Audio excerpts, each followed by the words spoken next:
સાથે એક દીકરી તરીકેનું માન સન્માન જે ક્યાંક ને ક્યાંક એવું લાગતું હતું કે અમે ગુમાવીને બેઠા છે, કારણ કે આપણે ઇન્ટરકાસ્ટ મેરેજ કરેલા છે એટલે ઘરેથી કોઈનો કોન્ટેક્ટ નથી. તો અમારા સૌરાષ્ટ્રના માણસો ઘણા બધા રહે છે અને અમારા જામનગરના રહે છે અને અમારા ભાવનગર, બોટાદ, અમરેલી ઘણા બધા માણસો રહે છે. હલો મિત્રો, કેમ છો? રાધે રાધે, જય શ્રી કૃષ્ણ, જય માતાજી અને વહેલી સવારનું ગુડ મોર્નિંગ.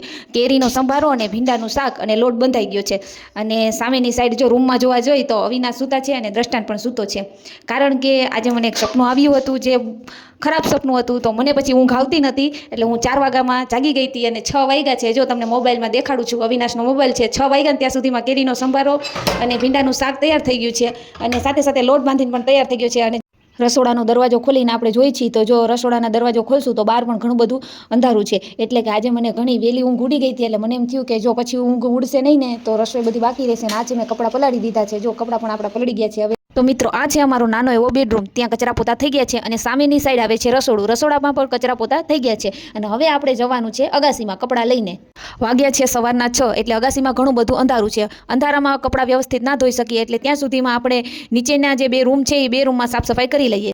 બીજા માળે અમારે 2 રૂમ છે. એક જે તમને દેખાય છે તે, અને ત્યાં મારી જે અલગ અલગ વસ્તુ સૂકેલી છે, મીઠો લીમડો, કડવો લીમડો, જાસૂદ, ગુલાબના ફૂલ, કેસુડાના ફૂલ, બધું જ હું આ રૂમમાં સૂકવીને રાખું છું. જો તડકે સૂકવી એના કરતાં રૂમમાં 15-20 દી ભલે સુકાતા વાર લાગે પણ સારું રહે છે. અને આ છે અમારા દ્રષ્ટાંતનો અને માતાજીનો રૂમ. દ્રષ્ટાંતનો રૂમ કેવો સરસ છે કાં? કંઈ વાંધો નહીં, આપણે તો જાદુગર છીએ. એક ચપટી વાગે અને રૂમ સરસ મસ્ત સાફ થઈ ગયો છે. આપણે જો સામેનો રૂમ દેખાય છે તમને, માતાજીનો જે દ્રષ્ટાંતનો રૂમ હતો એ સાફ કરી નાખ્યો છે. સામે દ્રષ્ટાંતના રમકડા પડ્યા છે, એક જગ્યાએ બધા રાખી દીધા છે. તો આપણો રૂમ થઈ ગયો છે સાફ. ફ્રેશ થઈ અને માતાજીના ધૂપ દીવા કરીને આપણે આવી ગયા અગાશીમાં. કુળદેવી ચામુંડમાં છે. જો તમને યોગ્ય લાગે તો તમારા કુળદેવીનું નામ કોમેન્ટમાં લખી દેજો. વહેલી સવાર થઈ ગઈ, 7 વાગી ગયા છે. અંજવાળું થઈ ગયું છે. અંજવાળું થઈ ગયું એટલે અમારા કપડાં છે તો આપણે અગાસીમાં કપડાં ધોઈ નાખશું. મને અગાસીમાં કપડાં ધોવાની બહુ મજા આવે છે. હવે એની પહેલાં જે જગ્યાએ હું રહું છું, તાપી જિલ્લામાં વ્યારામાં સોસાયટી છે, ફ્લાવર સિટી નામની સોસાયટી છે, ત્યાં હું રહું છું, બરાબર. અને હું જે રહું છું ને એ મકાન તો અમારા સ્ટાફવાળાનું જ છે, પોલીસવાળા ભાઈનું જ છે. જો આ રીતના કંઈક વ્યૂ છે અમારી સોસાયટીનો. જો આ છે અમારું ફ્લાવર સિટી. અને ફ્લાવર સિટીમાં મોટાભાગના જે માણસો છે ને એ બધા સૌરાષ્ટ્રના છે, એટલે રહેવાની બહુ મજા આવે છે. અને આ છે બધા મારા ફૂલ છોડ. જો ઘણા બધા ફૂલ છોડ ઉગી ગયા છે ને મસ્ત મજાના. અને જો આગળનો ભાગ છે. અને આ અમારી જે સોસાયટી છે, જો ઉપરથી હું તમને બતાવી જાઉં. જો સામે સરસ મેદાન છે જ્યાં બાળકો દરરોજ રમતા હોય છે. અને આ ફ્લાવર સિટીની સૌથી સારામાં સારી બાબત હોય તો એ છે વ્યવસ્થિત ભાડું. અમારું ભાડું છે માત્ર 3,500 જ છે અને મેન્ટેનન્સ છે 500, એટલે 4,000 ભાડું છે. બાકી બધી અન્ય જગ્યાએ 5,000 7,000 ભાડું હાલે છે. તો ફ્લાવર સિટીમાં સૌથી શાંતિ છે.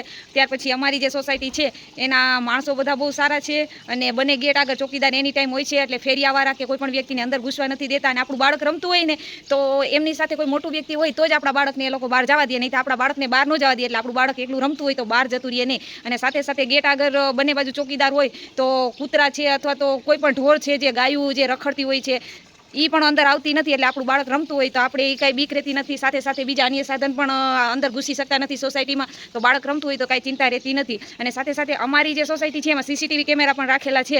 એટલે ઘણી બધી સુવિધા છે.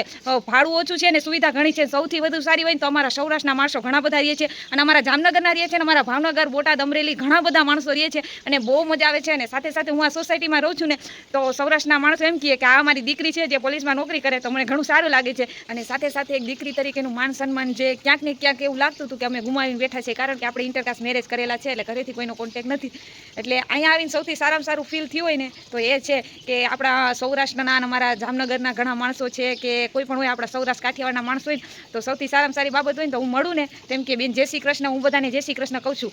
તો બધા એમ કે બેન જય શ્રી કૃષ્ણ. અને અન્ય કોઈ વ્યક્તિ હોય ને તો એને માહિતગાર કરાવે ને ત્યારે એમ કે આપણા કાઠિયાવાડના બેન છે ને પોલીસમાં નોકરી કરે છે અને આ અમારા કાઠિયાવાડની દીકરી છે એવું કહે ને તો મને ઘણું સારું લાગે કે ના ભાઈ કોક કહે છે કે અમારા કાઠિયાવાડની દીકરી છે અને એમને ગર્વ છે કે અમારા કાઠિયાવાડની દીકરી છે અને પોલીસમાં નોકરી કરે છે.